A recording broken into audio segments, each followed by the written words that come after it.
这前面是哪儿啊？那是小鸾台的所禁之地，我也从来没进去过。宫里老人们都说那里面有火凤看守，玄机王族的血脉根源便藏在里头。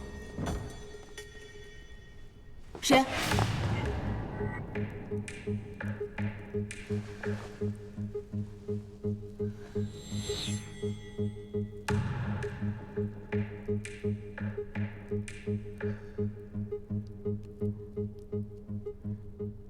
原来是花瓣啊！竟与你人一样漂亮。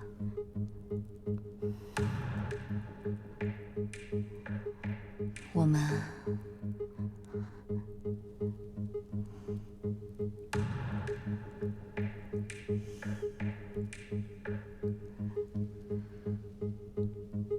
去别处看看。宗先生，宗先生，你心中可有中意的女子？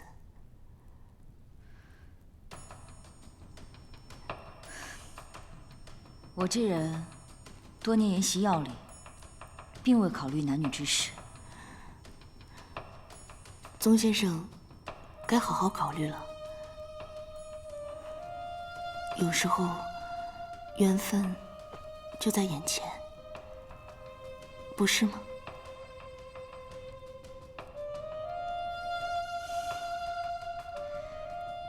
我们回去吧。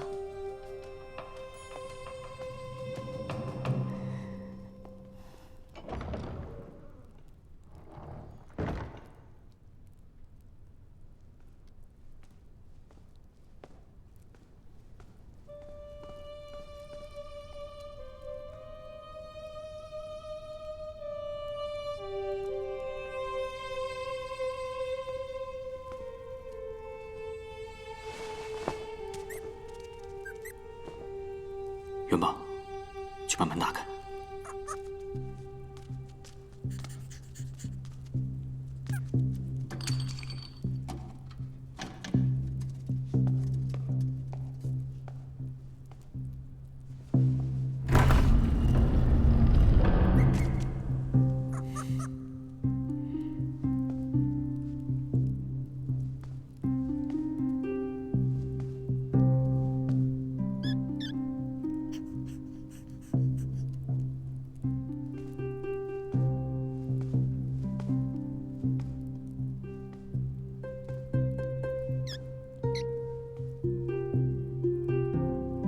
凤氏族谱。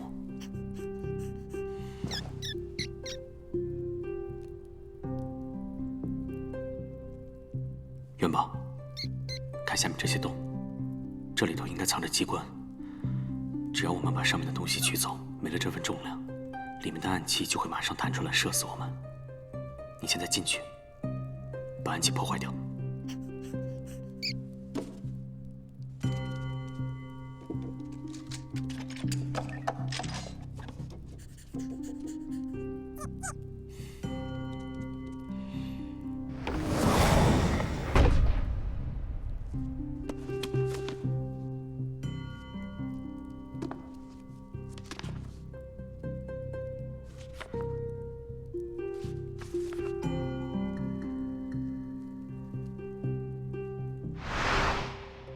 之前你说过，五洲各国能去穹苍学艺的人寥寥无几。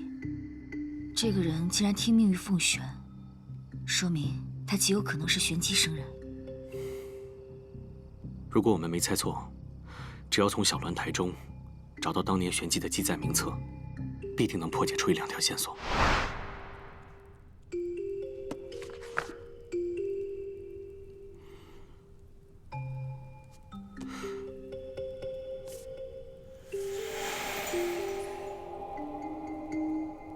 这个意思是死了。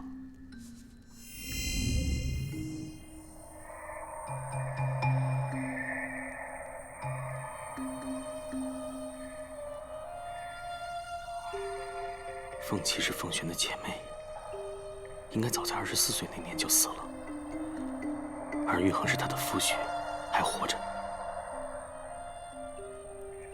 可这凤无名是谁？为什么他的凤凰和别人都不一样？他究竟是生还是死了？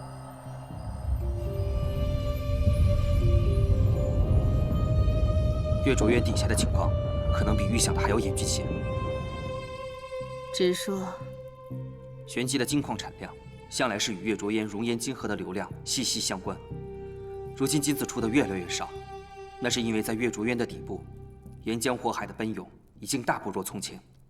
再这样下去，月卓渊的流量，兴许只能维持1年了。你可查探清楚了？臣3下月卓渊，亲眼所见，千真万确。月卓渊是天造玄机的神迹，岂是我等凡人可以左右的？也许这些裂变只是暂时的，再也许只是你杞人忧天。昨日是我第3回带人潜入月卓渊，很明显，熔岩金河的水位一直在降低，臣还从未见过这样的情形。这回，怕是真的出事了。你可知道，你这个说法坐实了会有什么后果吗？月卓渊是玄机的命脉所在，一旦枯竭，只怕整个玄机地下城都会坍塌毁灭。而在此之前，任何只言片语传出去，苍生百姓定会万分恐慌。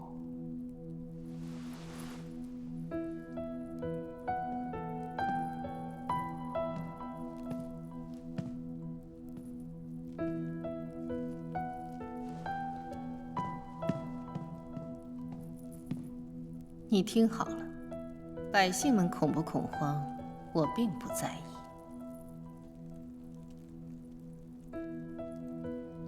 你们唐家世代忠良，是我玄机凤氏最为倚仗的贴身机密之臣。我最在意的是什么东西，你恐怕不会不清楚吧？臣明白。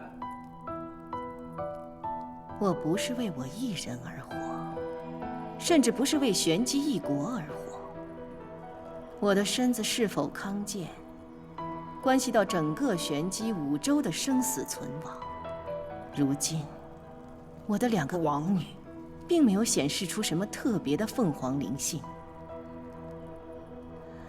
倘若我一病不起，恐怕玄机就真的要万劫不复了。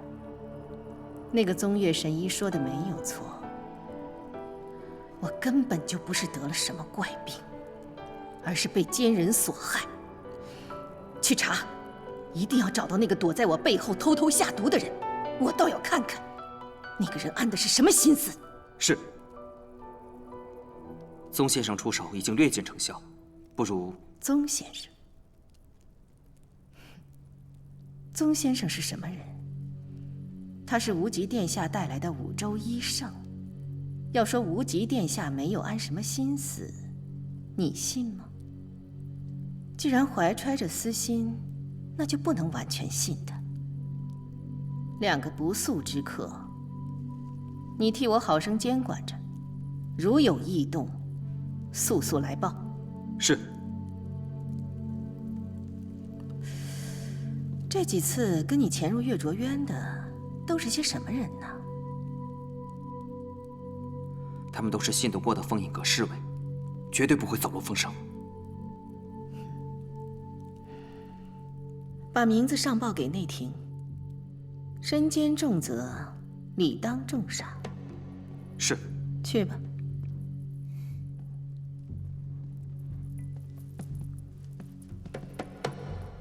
你说，他会不会察觉到什么？也罢，即便察觉到什么又能如何？眼下只剩下这一条路了。你好好去办吧。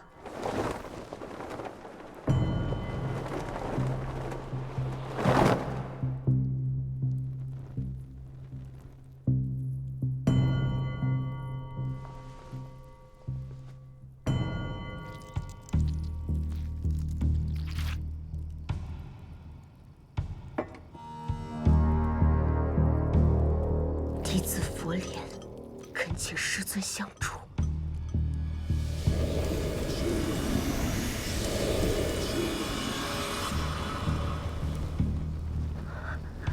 你有何事相求？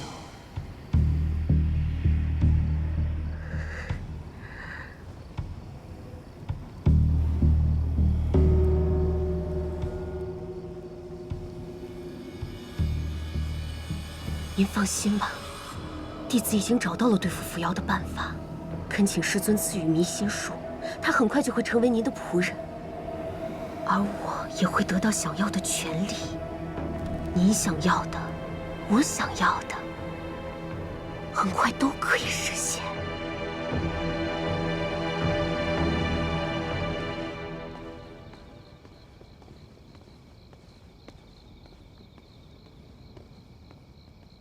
扶摇姑娘，姑娘不必担心，奴婢只是受人之托才来此处找您，希望姑娘随我去见一个故人。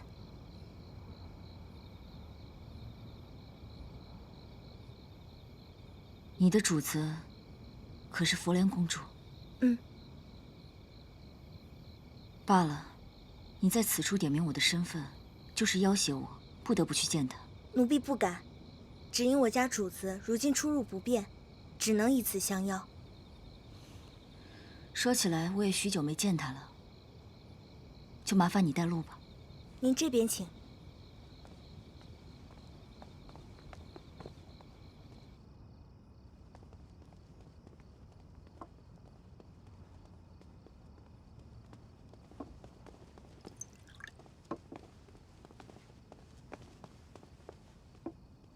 大王女，坐。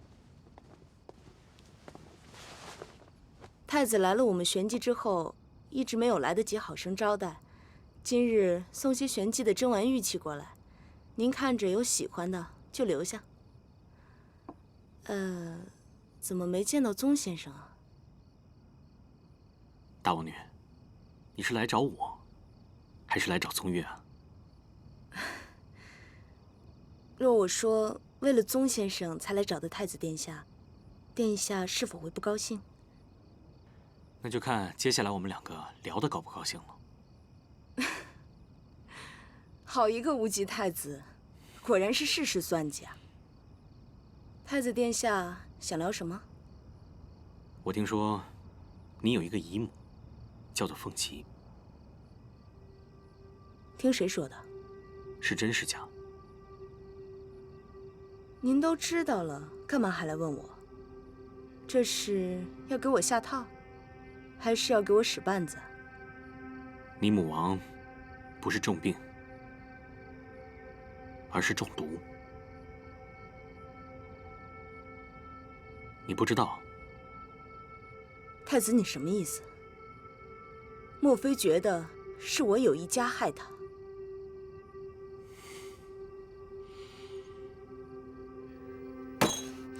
这里是玄机，纵然你是什么天权太子，也得矮上3分。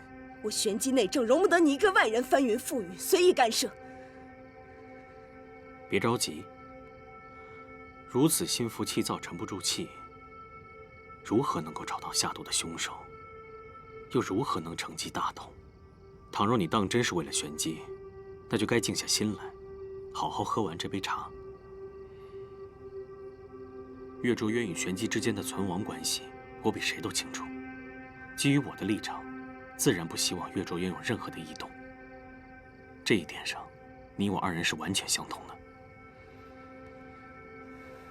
你想说什么？我希望你配合我查明真相，力保月卓渊的安定。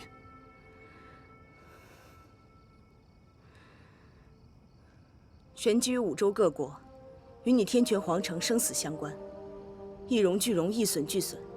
你若是这么说，我信你。料想这下毒之人，必定是针对王位而来。你也不希望王位落入他人之手吧？如果是这样，那你就好好想一想，有什么样的人会在这个时候不择手段、不计后果的下毒伤人？一定是那个贱人。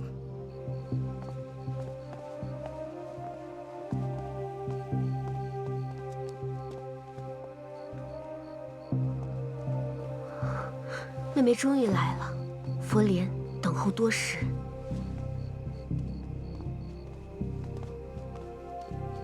姐姐好久不见啊，近来可好？不知姐姐最近又拜了多少寺庙，救了多少人？妹妹，你还在记恨我呢？当初种种，都是佛莲的错。虽然我也一直被长孙平荣所骗，一切都是身不由己。可我知道，我错了，就是错了。如今我请妹妹来，正是要还妹妹一个道歉。道歉？姐姐好一句轻轻巧巧的道歉。当初若非我命大，现在应该已经在阴曹地府了。姐姐怕是要烧纸，才能让我听得到。佛莲深知当初种种，实难弥补对妹妹的亏欠。可如今你看，我虽是玄机二王女，如今却被囚禁在此，生死未卜。我回想往事，回想当时妹妹对我一片赤诚，可佛莲却做了那样的糊涂事，实在是悔恨交加。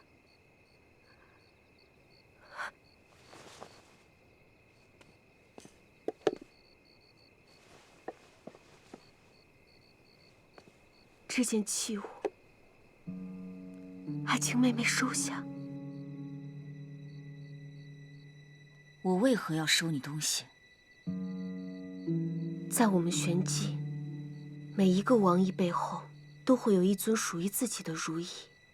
这如意不仅代表着尊荣地位，更使所有者经脉气血相通。这个就是我的凤凰如意，我想把它交给你，便是把我所有的尊荣交由你处置。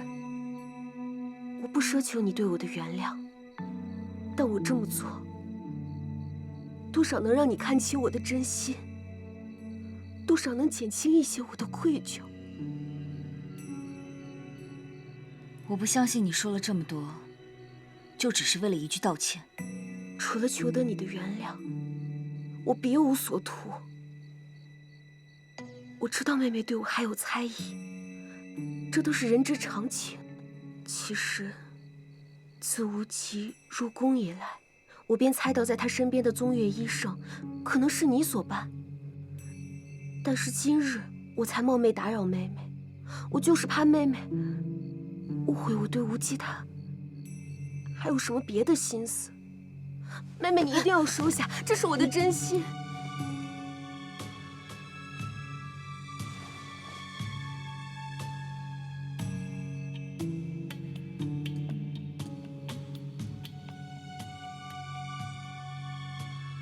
听你说了这么多，你这如意我就收下了。你的道歉我也听到了，其他话不必讲了。妹妹，妹妹放心，你假扮宗岳一事，我绝对会替妹妹保密的。如今佛莲心愿已了，余生只会为玄机众生祈福，引导无边无际的苦难众生往生极乐世界。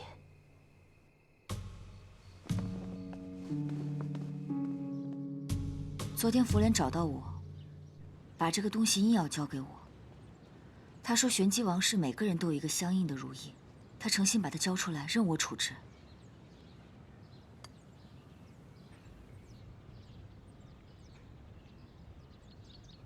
他说的没错，在玄机，若是他把这柄如意给你，就等同于把玄机王女的尊严和地位，通通交付于你。你打算怎么处置？不如这样，我们把它典当了吧，给元宝买果子怎么样？是个好主意。应该值不少钱。你在小鸾台有什么发现？凤轩还有一个姐姐，名叫凤琪，就在她承继王位的前1年，就突然死了。死因呢？死因含糊不清。但据传闻说，凤琪、凤璇两姐妹自幼关系非常密切。在凤琪死的那一年，凤璇还因为伤心过度，一度要出家替姐姐超度冤魂。那我终于知道佛莲这一套哪学来的了，有其母必有其女啊。凤琪死后能够继承王位的，当然只剩下凤璇，朝臣们自然百般请求，她才登上王位。据传还给了凤琪最高规格的殡葬礼遇，身后事也办得妥妥当当。只是，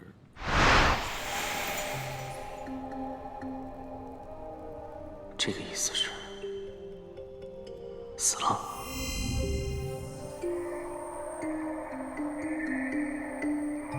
可这凤无名是谁？为什么他的凤凰和别人都不一样？他究竟是生还是死？在小鸾台的记载中，凤琪应该还有一位后人，名叫凤无名。可这凤无名，应该也不是什么真正的大名。奇怪的是，在他们的族谱上，他既不像是死去，也不像是活着。那是什么意思？在他们的王室族谱上，每一个人都有一个相对应的图腾和标识。活人和死人各有各不同的状态，但也只是生和死两种状态而已。可唯有这个凤无名，他的图腾非生非死。或许这是条线索呢，我们可以跟着查下去，应该能有收获。目前可以确定的是，给凤璇下毒的应该不是凤静之，而最有可能的佛莲。没错，他隐忍，也有耐心，论心机和手腕远远比凤静之高明得多，不然也不会花费那么多年的时间去塑造一个莲花圣女的形象。说你以后面对她，可千万小心。你说，这样的一个女孩，像无极太子这种聪明绝伦的人，当初怎么会跟她定亲呢？嗯？是啊，怎么会就这么定下了？这一切都源自于这里的莲池。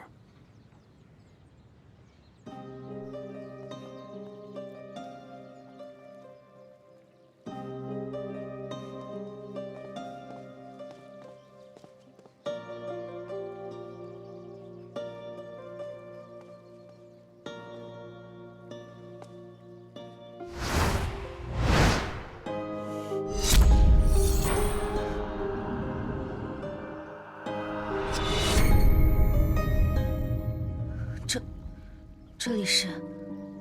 我小的时候，随着父皇来到玄机，见这里和五洲各地都不一样，便一时兴奋，在宫中四处闲逛，偶然间发现这里。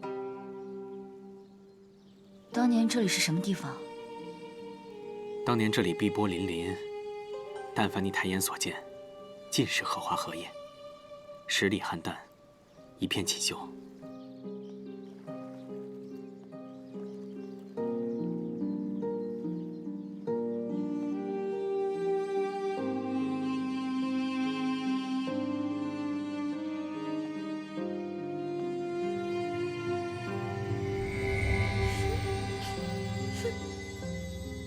你是谁啊？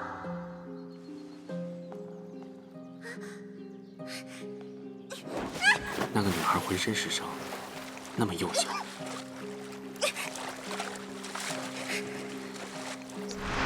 当年我就是在那里第一次遇到她。当时的她全身是伤，是那么瘦弱，那么幼小，可是却有一双能洞穿人心的眼睛。我当时只当她是某个婢女的孩子，见她备受摧残，便动了恻隐之心。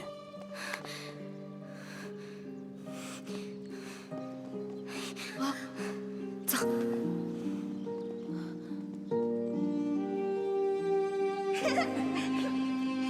再高一点。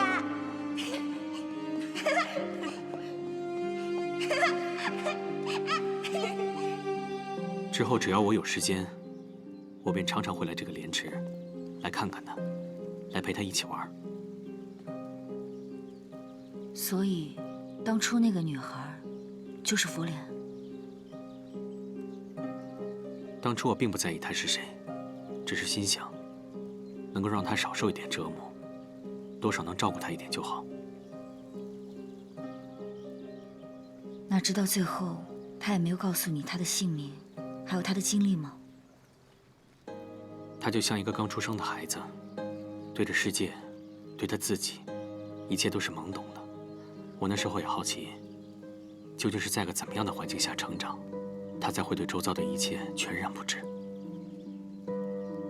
既见君子，云胡不疑？既见君子，云胡不疑？风雨萧萧，鸡鸣啾啾。风雨萧萧，鸡鸣啾啾。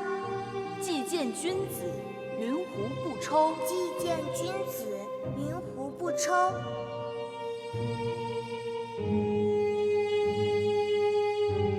然而他极聪明，我尝试着教他读书写字，没想到他聪明过人，短短数日间，竟然已经能熟记下《诗经》的全文，我怎能不心生怜悯？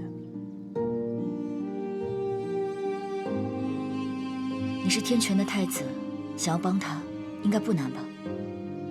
我当然想帮他。每天看他被打得那么惨，我问他是谁干的，他也不说。于是后来我告诉他，说要带他离开玄机，去天权皇城。他不愿意。他愿意。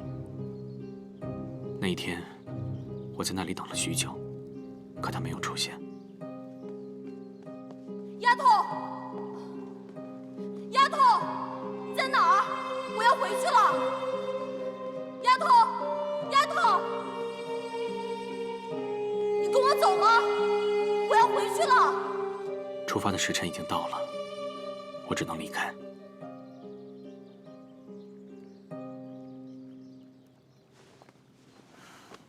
所以，后来你就一直觉得，当初是你抛下了他。我曾经口口声声地说，会保护他，会照顾他，不让他每日活在恐惧之中，会护他一生周全。可我食言了。此后，便再也没有他的消息了吗？之后我就到穹苍去学艺，直到前5年，玄机圣女佛莲的名声在五洲传开。她四处行善，名声极好。就在我心里想，会不会是她的时候，我收到了一封佛莲寄来的信，和那枚玄灵针叶。这个叫做玄灵针叶，就当是你我相识的信物吧。还从来没有人送给我东西呢。信中所说的，跟当年在玄机宫中如出一辙。如果按照他信上所说，她就是我当初见过的那个女孩。那佛莲在信中一定也提到过，你当初答应他要护他周全的事情吧？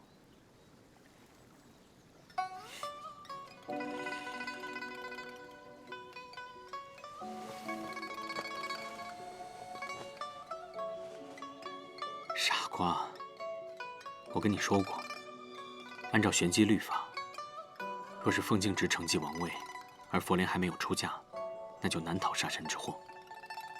他在信上也跟我提到了这件事，所以希望我尽快把他迎娶到天权，保他性命。所以，你心中始终记着以前那个约定，就答应了他。是。只是我有一点想不明白，婚姻之事是何等大事，以你的性格，怎么会被一封信所左右呢？婚姻之事，儿女情长，对我来说本来就可有可无。如果能因为这桩婚事，解救一个儿时挚友，有何不可？没有其他原因了。好，被你猜对了。我另外一个目的，就是为了笼络玄机。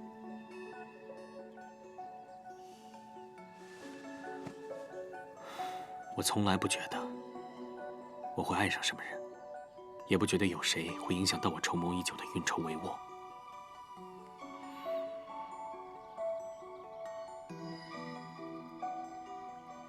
只有你。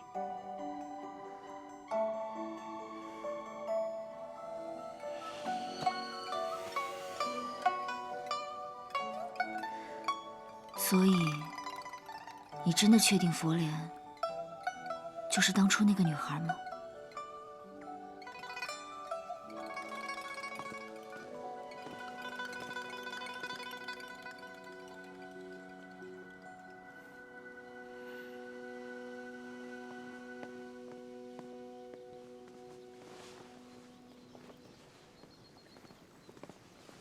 玄机堂驿中，见过无极太子，天煞汉王。先起来说话。谢太子。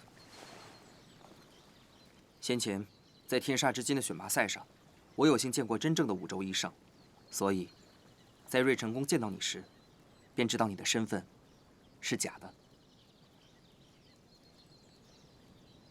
你叫我扶摇便好。扶摇姑娘好胆识。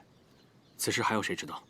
太子不必忧心，我凤影阁虽是女王的暗探，但扶摇姑娘是什么来头，与我们玄机暂无关系，我不会透露给任何人。先生此次前来，所为何事？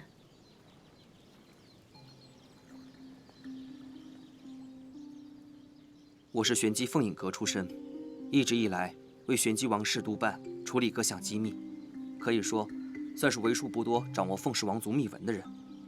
我知道你们二位在查探什么。然后呢？玄机宫内体系森严，即便是小鸾台中的文书记载，也多是被篡改过的。要想知道真相，必须去找当事人问话。你说的当事人是谁？去找一个名叫凤舞的人。你为何要帮我们？为了玄机。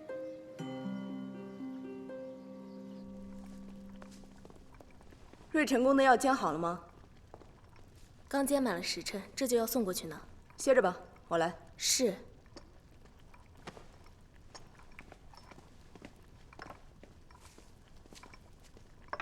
您为了讨得陛下的欢心，如此亲力亲为，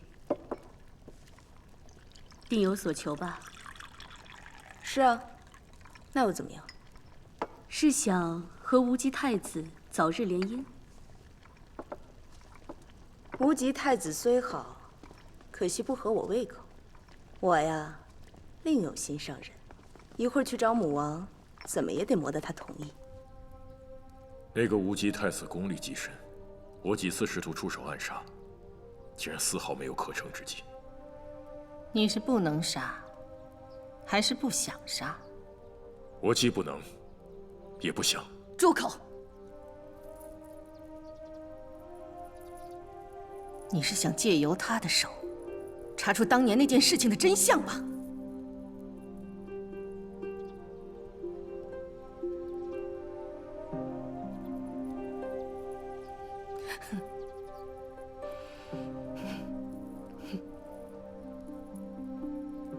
这么多年，我对你的心思，你还不明白吗？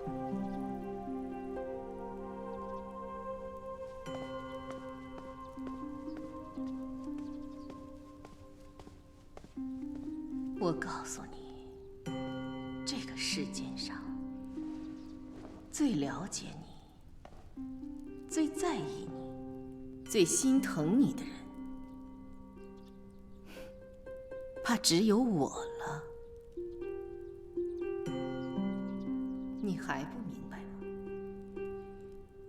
能告诉你答案的人，只有我一个人。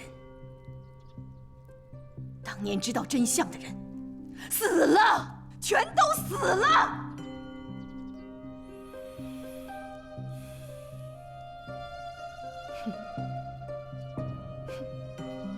全都被我杀死了。你只能听我的。只要你还想活着，还想查出凤岐母女的下落，你只能听我的号令。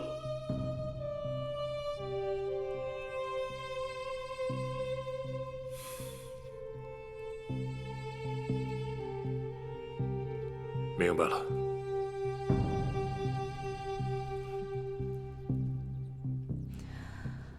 那些毒，你还得接着给我下，量不必多，只要让我看起来有些虚弱就好了。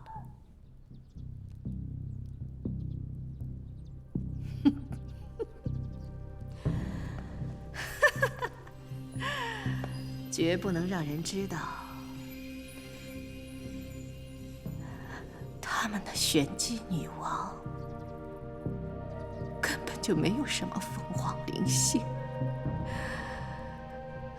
更不能让人知道月卓院的事情是因我而起。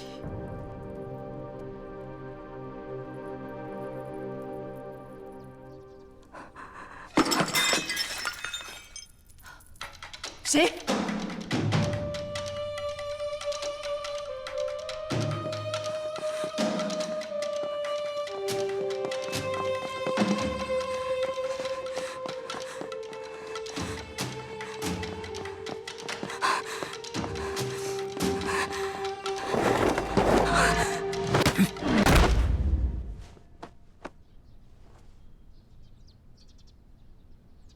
在下失礼于太子殿驾前，请恕罪。您快请起。谢太子。既然您认得我们就不故意绕圈子了。我们有些关于玄机王室的问题，想要请教您。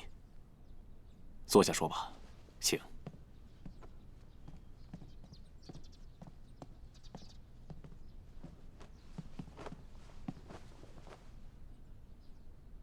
太子殿下，请问吧。我们为了探寻真相，曾经前往小鸾台，在玄机王氏的族谱中记载了，先王凤羽育有2女4男，这2女分别是凤岐和凤璇，也就是说，这2人其中1人必然具有凤凰灵性，得传王位，是吗？的确如此。请喝茶。那此人是凤璇吗？这个不好说。你们只知凤璇、凤岐视为姊妹，可你知道她们2人是孪生姐妹吗？她们出生的时辰相隔不足半个时辰，所以这凤凰灵性到底在谁身上，还真不好说。那有没有可能，他们都不具备凤凰灵性？在过去的千百年间，从未有这种状况。月卓渊和玄机王族的凤凰灵性相融相通，所以在王室子嗣中，必定有1人具有这样的凤凰灵性。但无论如何，也只有1人才有，所以玄机的王座从未有过任何争议。凤凰灵性这种东西，看不见摸不着，谁又说得清楚呢？这便要依靠月卓渊了。具有继承资格的王室女子，在出生以后会被带去月卓渊，只要是命定之人，必然会有神迹出现。人心也许会错，但天意绝不会，是吗，吴郡王殿下？是啊，因为凤璇、凤岐是孪生姊妹，依据玄机的时辰和规矩，需要一同送往月卓渊。这种事情在过去还从来没有过。一同送往的话，不是就更分不清到底是谁具有凤凰灵性了？所以月卓渊当时始终没有任何神迹。母王很紧张，生怕这件事传出去会天下大乱。可是，当时的玄机并未有任何明显的祸乱，有没有可能这2姐妹同时都具有凤凰灵性？不，母王怕天下大乱，说她们姐妹2人因是孪生，相生相克，所以这凤凰灵性才不显现。只有等2位王长女长大成人，结婚生子，在她们女儿身上才会有凤凰灵性。到那时，才能确定谁才是真正的王长女。但是万万没有想到，时隔20年，相同的事又再度发生了。